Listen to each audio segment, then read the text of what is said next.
Alright guys, I just want to start off by apologizing for my voice. I have a teething toddler and been up for 48 hours. But anyway, what's going on guys? Today we are kicking off a brand new series that spins right out of Immortal Thor. But here's the twist, Thor isn't a god anymore. He's not even Thor. He's just a regular man, stripped of his powers and his memory, living a simple life with no clue who he used to be. But when a gang of thugs decide to test him, we might be looking at the most raw and brutal version of Thor we've ever seen. And just when you think things couldn't get any crazier, who's this mysterious figure watching over him in plain sight? Welcome back to Keepin' It Comic, and today we're diving into The Mortal Thor, issue number 1. Now before I dive into this, I just want to let you guys know a quick recap on how we got here. Because the last time we saw Thor, it wasn't the God of Thunder we're used to. It was Immortal Thor, marching straight into his own doom. Utgard Thor, an elder god who once had Thor on the ropes, showed up dying, nailed to his own wheel, and gasping out his final message. The gates of Utgard are opening. If Thor didn't face it, Earth and Asgard were finished. So Thor went in swinging, only to find Scourge waiting to battle him with his blood axe, juiced up and ready to kill him if it meant stealing his fate. And just to twist the knife, Thanos appeared. Not the real Titan, but the face of Thor's death, taunting him the whole way. Instead of breaking, Thor doubled down. He turned Scourge into an ally and stormed Utgard. What followed was a gauntlet of monsters and gods. Hermod and Heimdall, the bull-headed king, Chimera, even Loki with Eternity's mask. One by one, Thor carved his way through, until Loki stabbed him in the back. The betrayal shattered the Rainbow Bridge itself. History rewrote in an instant. The world forgot Thor ever existed, replaced him with Beta Ray Bill as an Avenger. Now, the God of Thunder is gone. Thor is stripped of his name, his hammer, his throne, everything. All that's left is Sigurd Johansson, a man with no memory of who he was, walking into a brand new story. And that's where Mortal Thor issue number 1 begins. Now this all starts off with us watching TV with this guy who has a series coming out about the origins of gods. And basically, he says, myths and legends originate in various ways, distortions of historical events. And in the case of the Greek gods, they just turn up. But there's room for doubt. We know of an alien being inspired by myth. For example, the fellow with the hammer, the founding Avenger, Beta Ray Bill. And you can see Thor is not impressed. Now, he does say some things throughout the series in Norwegian. I'm sorry if I butchered that, but I'm going to try my best to translate that into English. So Thor's looking like nothing worth watching on TV. Guess I should make breakfast. And I just want to point out, for a man with no memories, it's crazy how we already see in the second shot of Thor, a hammer that is just sitting there on the counter. So anyway, he goes to plug in this skillet and gets electrocuted. He's like, the wires must be defected. Guess I'm not eating breakfast today. But our boy still made sure to pack that hammer for some reason. So as he goes to leave, this hot chick Kristen's like, hey Sigurd. Now she starts asking how life is in 325. And he's like, a fuse blew. I tried to plug in, the warm plate? Hot plate.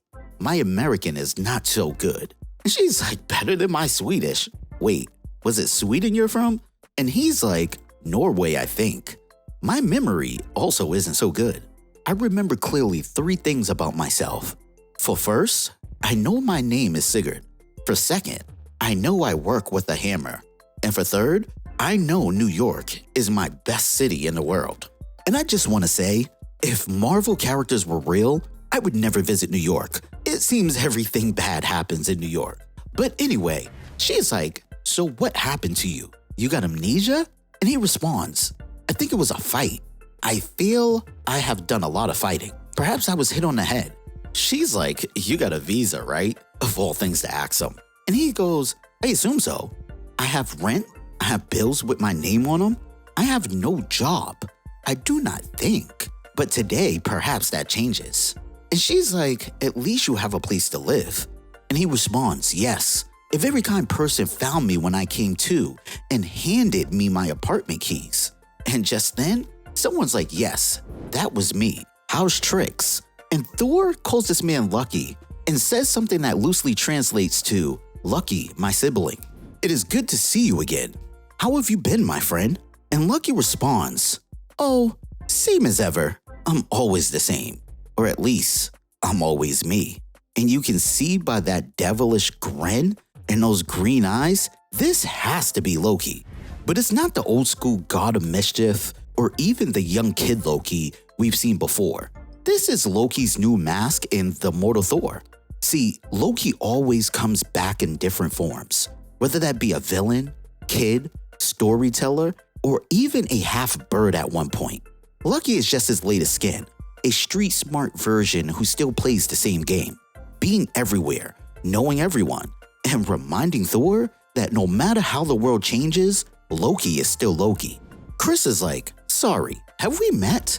And he responds, I offered you a riddle for $1 on the subway. You gazed past me into a realm of unknown.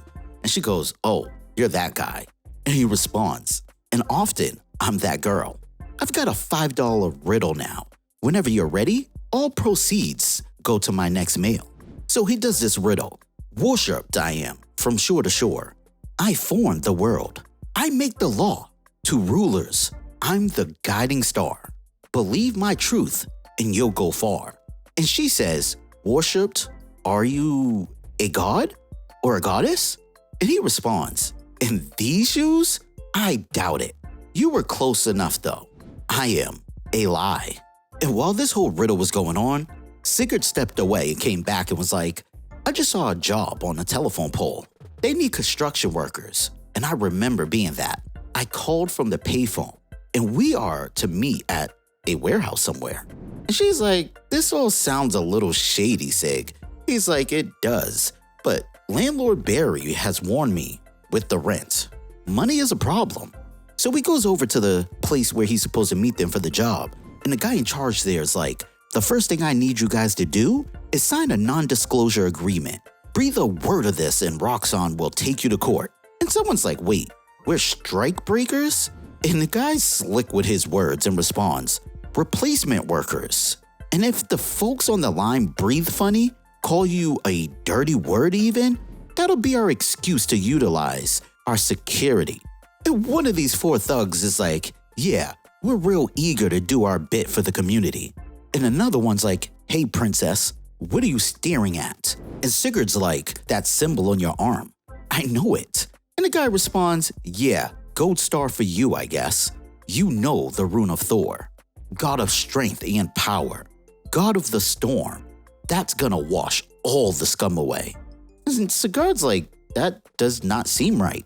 And the guy's like, don't it? Too bad. Back in line, little man. Mind you, I just want to point out that you're being towered calling someone taller than you little man. But anyway, Sigurd's like, why are the workers striking? And the guy in charge comes over and basically says, it doesn't even matter why they're striking. They always have a reason. Does it matter the excuse they're using this time? And Sigurd says, no, not to me. I will not take this work. And the guy's confused. He's like, huh? And he says, I will not do harm to a stranger for my own gain. What would that make me? And he starts to walk off and you can see the dirty looks they're giving. And that guy from earlier is like, you got a big mouth, Swedish fish. By the way, that's got to be the corniest comeback I've ever heard.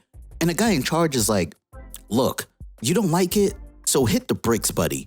Mind you, he was already walking away. So he's like, that is fine. I would not stay. And the guy in charge is like, no one needed your speech. Everybody else is real happy. And randomly you see all the people that came walking away. One's even like, not me. Another's like, yeah, I'm out of here, man. This whole thing stinks. Another's like, is any of this even legal? So we get back to that thug from earlier and the guy in charge. And the thug's like, should have let me. And the guy's like, there's a time and place. Of course, if a couple of your boys were to follow that guy, persuade him to keep it zipped in the future. And the thug says, sure, keep it zipped. right into a body bag. Now, of course, while Sigurd is walking, it's raining. And he says something loosely translated to, "What an idiotic waste of time." And just then, someone yells out, "Hey, princess, you shouldn't take these dangerous shortcuts down these narrow alleys, friendo. Something bad could happen to you." And just then, of course, out of coincidence, there's thunder and lightning. So these thugs, they surround Sigurd and it's like right on cue. All that crap back there offended the gods, princess. Daddy Thor, he's given us a sign he's angry. He wants to punish the unrighteous. Sigurd's like, there is no need for this. Let us talk like, and he's interrupted. Guy pulls out a chain and starts choking him from the back. He's like, no talking. And that guy continues. Thor's talking now. Thor has spoken. Gotta do what Thor says, man. See, Thor's a god. And you? And he puts the knife to his face and starts to cut him. You're just a man. But while all this was going on, he reaches in the bag and gets that hammer. And he's still continuing to taunt Sigurd. He's like, just a weak, powerless little bam, cracked his face right open. And I mean literally, the thug says it on the next panel. He cracked Ed's skull open. And the other thug goes to stab him again and he goes, his mistake. Sigurd moves out the way. Bam! Hits him right in the spine. The other thug's like, should've brought a gun. And Sigurd's like, hammer, that is not Mjolnir. Fly! I mean, he chucks this thing right at his face. I mean, the dude's in so much pain with his broken nose. He's like, by dose, you broke by. And then another guy jumps on Sigurd's back and gets him to the ground. He's like, oh, you want your hammer back? Too bad. You think it's just gonna jump right into your bam, knee to the nuts. He's like, kill you, I'll. And Sigurd picks up that hammer and the guy's like, I'll rip your face off your. And oh man, Sigurd smashes this dude's face in. There is no way he's alive from this. This is Mortal Kombat brutality. The guy with the broken nose is like, you just, who are you? And Sigurd's like, did you not just say Thor was angry? That Thor wished to punish the unrighteous? Then tell your friends that Thor is coming. And this was a crazy read. I'm so hyped to see where this version of Thor goes now. No hammer, no memory, stripped of all his teachings and righteousness.